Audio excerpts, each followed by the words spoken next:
မောင်နှမဆိုတာကဘာမြေကြီးကပေးလိုက်တဲ့အခိုင်အမာဆုံးတန်ရောစင်ကြိုးတစ်ချောင်းပါတခါတလေမိဘကိုအတူတူဆိုးကြတာရှိမယ်အတူတူလိမ်မာကြတာလည်းရှိပါတယ်အကိုကြီးအဖရာအမကြီးအမိရာဆိုသလိုမုံလေးပါလေးစားရရင်ငါညီငါညမအတွက်ထားကြတာရှိလိမ့်မယ်အငယ်တွေကလည်းကို့အကိုကြီးအမကြီးတွေကိုအားကိုးကြပါတယ်ပြဿနာတစ်ခုခုဖြစ်ခဲ့ရင်အရင်တိုင်မနာကို့အကိုအမတွေကိုပါ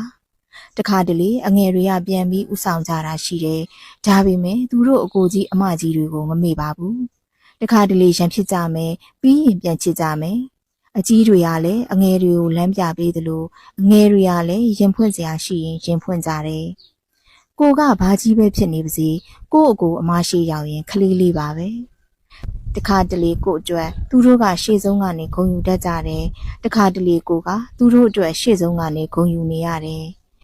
မိဘတွေမရှိတော့တဲ့အခါကိုဒုက္ခရောက်လို့မရှိတာလေးနဲ့ကူညီပေးတာမောင်နှမဆိုတဲ့တန်ရောစင်ကြိုးလေးကြောင့်ပါ